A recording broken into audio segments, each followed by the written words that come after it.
Hey guys, so this is chapter 13's video, and it is the first one for chapter 13. I am recording these on the road. My family and I are on vacation. We're doing a cross-country road trip. So we have made it across Texas, and now we're in New Mexico and Roswell. So if you see the background changing, I'm on the road. So I'm filming it wherever I can.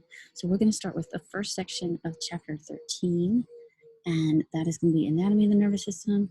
The very first part is going to talk about development. And so with embryological, sperm meets the egg, they are going to fuse. The nuclei within those two things are going to fuse, and you're going to have the zygote. That's the stem cell for everything, right? And we talk about cleavage, and it's going to undergo mitosis, mitosis, mitosis, and these things are going to replicate, and eventually we're going to get to the germ layers. And there were three germ layers, right? There were ectoderm, that's the stuff on the outside, the endoderm, stuff on the inside, like GI tract and all that good stuff, and then the mesoderm, the things in the middle, so muscles, blood, all that stuff in the middle. So when we were talking about those germ layers, the ectoderm, it was hair, skin, nails, but it was also your nervous system. So that is going to come from the ectoderm, and it's going to develop. That ectoderm layer folds in, and it is going to create the very beginnings of your nervous system. So that's going to be a neural tube. First it starts off as a plate, and then that plate's going to fold on in. Here's our neural plate. It folds on in, and eventually it makes a neural tube. And so that is the very beginnings of your nervous system. And this is happening at like 7 weeks. So mom may not even know that she's pregnant, and she is developing a baby inside. So once again, I always harp on this. If you are thinking about becoming pregnant, looking to be pregnant, please take prenatal vitamins, because they will help. They are proven to help prevent spina bifida, which we will talk about in just a little bit. So that is the development. It starts off flat, and then the ectoderm, everything starts off kind of flat. It's just this lump of cells. And then the ectoderm layer is going to enfold in, and then eventually it's going to seal off and form a tube. That's the neural tube. And this neural tube is going to have different parts to it, and we will definitely always need to know this for the test. So these three parts, as we do the neural tube, and we'll have, it's facing anterior, it's facing posterior. So towards the front of this neural tube is going to be the front of your brain, and that's going to be divided into three sections. So we have the proencephalon. Pro is going to be first. Then we're going to have and that's the forebrain, the mesencephalon, and the mesencephalon is going to be middle. Middle, medial, all of that. Just remember middle. That's the easiest one out of these things for you to remember. Proencephalon, they all start with, they all have encephalon in them. Which encephalon is what? So the proencephalon is the beginning. It's the forebrain. The mesencephalon is going to be the mesencephalon. It's going to be the mesencephalon. It's the easiest one. It's going to be the midbrain. And then the last part of this three primary vesicle development is the rhombencephalon.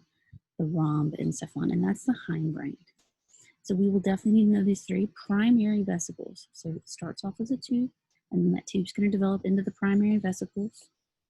These primary brain vesicles, pro, mes, and rhombencephalon, is going to make the forebrain, the midbrain, and the hindbrain. Then, of course, we don't stop there. We got to keep developing. So we're going to need to know these secondary vesicles, the secondary vesicles. So that proencephalon is now going to develop into the telencephalon, which becomes the cerebrum. So when you think about the brain, when you think about your nervous system, I immediately think about the brain. I think about that, squishy, lumpy, wrinkly thing in there, and that's the cerebrum. But there's a whole bunch of other parts too. So the proencephalon will develop into two structures. That primary vesicle develops into two secondary vesicles. Proencephalon develops into the telencephalon, which includes the cerebrum, and the diencephalon is going to develop into the thalamus, the hypothalamus. It's also got the eye cup, hypothalamus, and the epithalamus. And the thalamus and hypothalamus are going to be super huge when you get into AP2 and we start talking about hormones and what produces what. But both of those structures, the cerebrum, the thalamus, hypothalamus, epithalamus, all the thalamus area, both of those are coming from the primary vesicle of the proencephalon. So know that the proencephalon is going to develop into these structures. The telencephalon, which makes the cerebrum, and the diencephalon, which is going to make the thalamus, thalamus and epithalamus. Midbrain is the easiest. Again, midbrain is the easiest. Midbrain is the mesencephalon, and it develops into secondarily the mesencephalon. So super easy there, which is the midbrain. And then the last part, the hindbrain, is the rhombencephalon. The rhombencephalon primary develops into two secondary structures. So just like our proencephalon, this thing's going to split and become two things. The rhombencephalon develops into the metencephalon, and that's going to be your pons and your cerebellum. And then the rhombencephalon also develops into the myelencephalon, which is going to be your mid-ob or your medulla oblongata. Over here, I have the ventricles. Now, what are ventricles? Ventricles are going to be gaps, spaces in between these developments, in between these structures. So this gap, instead of being filled with air, they're filled with fluid. They're filled with central spinal fluid that we talked about before, that our cells, our glial cells, are producing. So those ventricles, there's 4 different ones that we need to know. There's going to be the 2 hemispheres, and they're going to have their own ventricles. So we're going to have a right and a left lateral ventricle. So that will be primary and secondary lateral ventricle. And it doesn't matter if left is first and right is second, but just know that there are 2 lateral ventricles. And then they're going to meet up at the 3rd ventricle, and that's all around the thalamus, hypothalamus area. That's their 3rd ventricle. And when we go through the structures in the lab, and you see this in the handouts with the brain, the pictures of the brain, these spaces, it'll hopefully make more sense. But there are 2 lateral ventricles. They are going to meet down at the 3rd ventricle. And then that 3rd ventricle is going to go down, eventually go into the 4th ventricle, way down by the mid-ob, to get and connect the 3rd and the 4th. There is a small and a skinny canal called the cerebral aqueduct, and it is an aqueduct. What did aqueducts connect? They connect the water, right? They move water from the mountains into the city of Rome. So 3 is going to connect to 4 with the cerebral aqueduct. And all of these are filled with central spinal fluid. So 2 laterals, 1 3rd ventricle, and the 3rd ventricle is going to connect to the 4th ventricle with the cerebral aqueduct.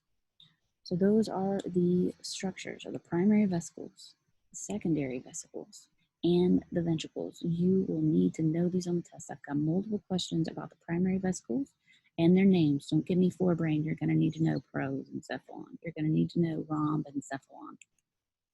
So lots of questions about those. I want to say maybe 4 or 5 on the upcoming tests at least. So know your encephalons, primary and secondary, and then your ventricles too. Here's our pretty picture of the brain. And again, I was telling y'all we've got right and left hemispheres. So we've got the anterior view. So we're looking at this guy head on. There's the right side. Left hemisphere over here. And then there's a fissure. So those are going to be, fissures are going to be really deep grooves in between them. So we have a longitudinal fissure, and that literally runs all the way in between the hemispheres, all the way back.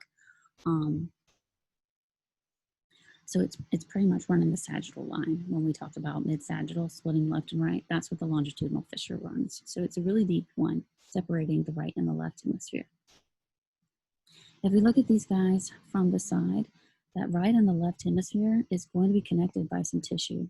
And that tissue runs right about here, and it's called the corpus callosum. The corpus callosum is going to connect the right and the left hemispheres. Cerebral cortex, anytime you hear cortex, we've talked about this before, it's the outside of whatever it is. So the cerebral structure, cerebral cortex is the outside of the cerebrum.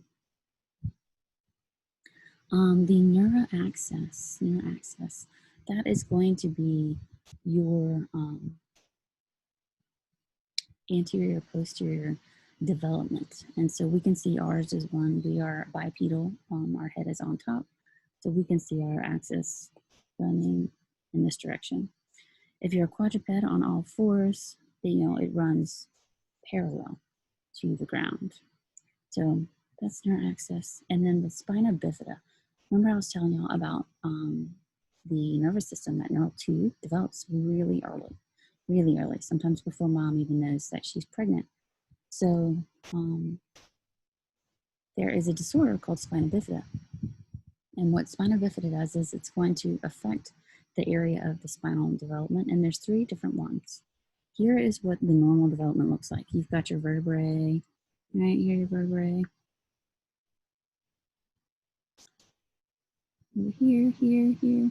And through that vertebral foramen, you have the spinal cord running through. And the spinal cord is going to end here at about L1 and L2. That's about where the spinal cord ends. And then after that, we're going to have these nerves coming off. It's called a cauda equina because it looks like a horse tail.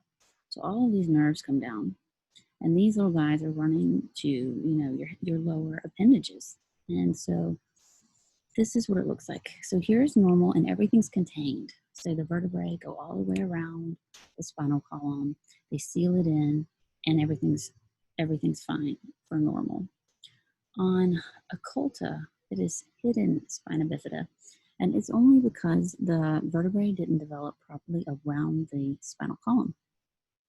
So here we have our transverse process, and this one's not quite like it should be. So this is occulta, this is spina bifida occulta, and this is the mildest one. The nerves are not affected, spinal cord is not affected, functionality should be fine. There shouldn't be any differences with this hidden spina bifida. In spina bifida meningocele, look at this one though. So before we said that the vertebrae weren't sealed up all the way around. And this one now we have a cyst, a fluid-filled sac of CSF. So the CSF is protruding through that vertebral column.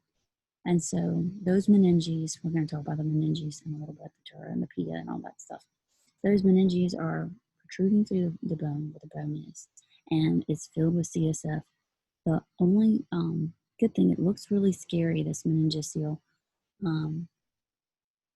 and surgery can alleviate this, but there shouldn't be a whole lot of functional loss. There might be some, but in this picture, look, those nerves from the cauda equina, they're still going down. They're still going where they should be on meningocele. But if we go to myelomeningocele, the myelomeningocele is the most severe. This is the most severe form of spina bifida. And so not only are the meninges protruding through with the CSF, but if you look, so are the nerves coming down. So those spinal nerves are running through here, and this may cause severe damage as those nerves are running through an area that's not protected. That's not where they should be going. And that is myelomeningocele. So those are 3 different versions of spina bifida, which you will need to know for the test. I'm pretty sure I've got a question about spina bifida on there. All right, so that finishes up this first video. Let me know if you have questions.